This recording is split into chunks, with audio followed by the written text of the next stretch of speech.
Mi charla de hoy se denomina Resiliencia de la materia y del espíritu.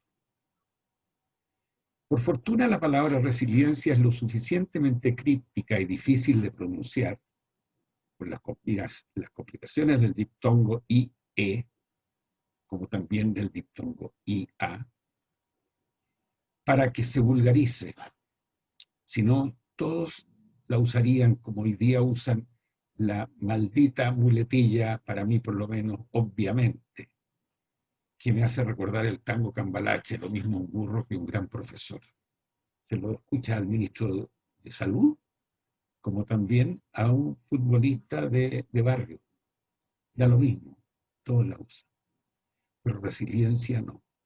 Incluso gente que debiera, que desde luego conoce la palabra, pero debiera usarla bien cuando la usa, a veces no es capaz de pronunciarla. Y la denominan resiliencia. Los dos diptongos son el problema. Porque si se llamase resiliencia, sería fácil.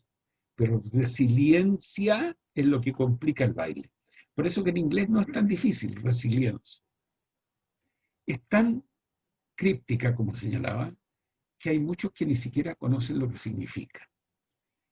Y para simplificar un poco esta presentación, voy a dar las dos definiciones que da la Real Academia de la Lengua, la RAE, o RAL, como la llaman algunos, que la define de dos maneras.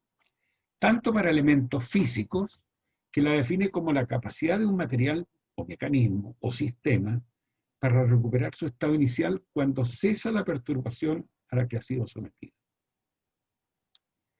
Pero para el comportamiento humano hay una extensión natural de este concepto que dice que es la capacidad de adaptación de un ser vivo frente a un agente perturbador o a un estado o situación adversos.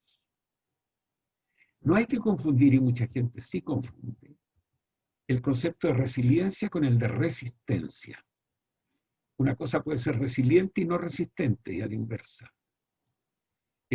Por ejemplo, no debe extrañar que la tela de araña sea 5 veces más resiliente que el acero.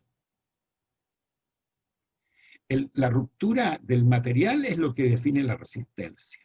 Cuando uno va más allá de la capacidad que tiene el material de admitir esfuerzos, se rompe. Y uno dice, no resistió. Lo mismo es válido en el ser humano.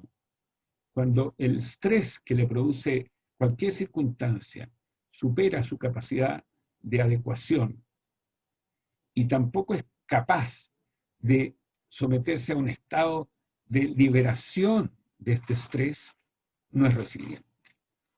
Todos tenemos factores externos que corresponden a perturbaciones de nuestro equilibrio emocional, al igual que un material, cuando es cargado más allá de la capacidad que tiene de resistir. De modo que el ser capaz de adaptarse a esos estados adversos es lo que define que una persona sea resiliente. Podríamos sugerir una nueva definición, en realidad, a partir de lo que estoy diciendo, desde el punto de vista de la materia, por lo menos, el concepto de memoria de forma, que es la capacidad de un cuerpo de recuperar su configuración original, como si tuviera un cerebro adentro, que después de deformarse, vuelve, y vuelve a su capacidad original. Y fijémonos en un ejemplo de todos los días, con nietos o con hijos pequeños. El osito peluche. Ustedes toman ese aparato que está intacto, lo aprietan, hacen lo que quieren, y en cuanto lo sueltan, recupera su forma. Traten de romperlo por la vía de apretarlo y no van a lograrlo. O sea, tiene una resiliencia tal que nunca es capaz de estar en un estado en que comprometa su resistencia. Nuestro país se caracteriza por ser el país más sísmico del mundo.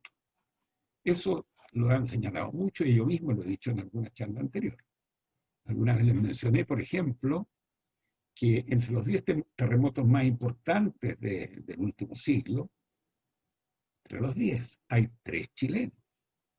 Y el más importante de todo, el más severo de todo, que fue el de 1960 en Valdivia, ocupa el lugar número 1. Es el terremoto más severo de todos los tiempos. Los elementos cualitativos con que se miden estas cosas, que son la magnitud, en primer lugar, que es una medición indirecta de la energía, y la intensidad, que es una medición del daño, así lo indican. La magnitud de este terremoto, que mide, como digo, la energía liberada por el sismo, es igual a la cuarta parte de la energía total liberada en el planeta en el siglo XX. Con ello, el diseño sísmico se puede plantear de diversas maneras, pero en Chile, y es lo que ha tenido el éxito que se le reconoce también a la ingeniería sísmica chilena, es que tiene una filosofía que implica la condición de que el edificio se deforme, pero que no se caiga. Y en el hecho, son muy pocos los casos de colapso que hemos podido apreciar a lo largo del tiempo. Por lo tanto, la filosofía es correcta. Sin embargo, hay un segundo concepto que en el caso de edificación para vivienda especialmente no se ha aplicado bien y que hay que rectificar, que es el concepto de operación. El primero de que no se rompa, que no se caiga, es de servicio. El segundo de operación es que sea habitable después. Y bueno, esto ha dado lugar a muchísimas conjeturas y hoy día la nueva versión de la norma sísmica chilena, que está en proceso de oficialización, va a incorporar el concepto de operación. Ya vimos lo que ocurrió con el aeropuerto de Santiago, de Pudahuel, después del sismo de 2010, que todos los equipos que colgaban del techo, aires acondicionados, sistemas de cables, soportes de ventilación, etcétera, colapsaron y se cayeron. El costo de eso fue gigantesco. Eso hay que tratar de evitar. En términos materiales, como digo, podríamos decir que Chile está liderando en este minuto el manejo de la resiliencia en la edificación. En 2017 se celebró en Chile el 16º Congreso Mundial de Ingeniería Sísmica, con más de 3.000 participantes. Chile junto a México son los dos países latinoamericanos que han sido 2 veces sede del Congreso Mundial de la Ingeniería Sísmica, lo que implica un reconocimiento indiscutido. En el ámbito nacional hay una serie de instituciones que están trabajando en el tema de la resiliencia, como es, por ejemplo, CREDEN, que es el Centro para la Resiliencia frente a Desastres de Origen Natural, la ONEMI, el ITRENT, que es el Instituto Tecnológico Público, y está el CNID, que es el Consejo Nacional de Innovación para el Desarrollo. Valga la pena decir que su presidente actual es el recientemente laureado con la medalla de oro de nuestro ingeniero, nuestro compañero y amigo Álvaro Fischer. En el ámbito del comportamiento humano, porque dije que me iba a referir tanto a lo material como a lo humano, es interesante señalar que los psicólogos trabajan en resiliencia para la psicología positiva, entendiéndola como una forma de ajuste frente a la adversidad. Esto da para mucho, pero también es importante entender que lo deben manejar los especialistas.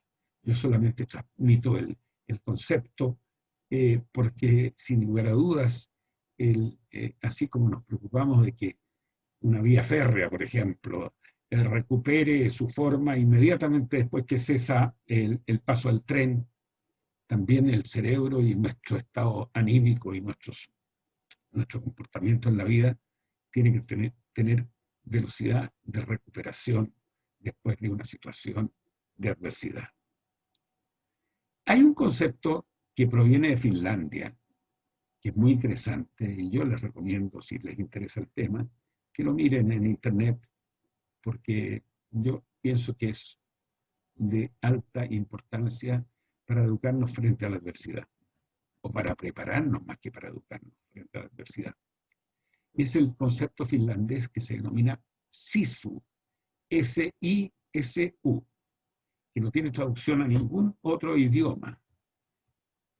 Pero es una receta que tiene más de 5 siglos de vigencia y que deriva de la palabra del mismo nombre. Significa preparar la mente para sortear todos los inconvenientes que se presentan en la vida. Y se basa en un ritual que requiere correr largas distancias y tomar un sauna diario. No es de extrañar, dicen algunos historiadores, que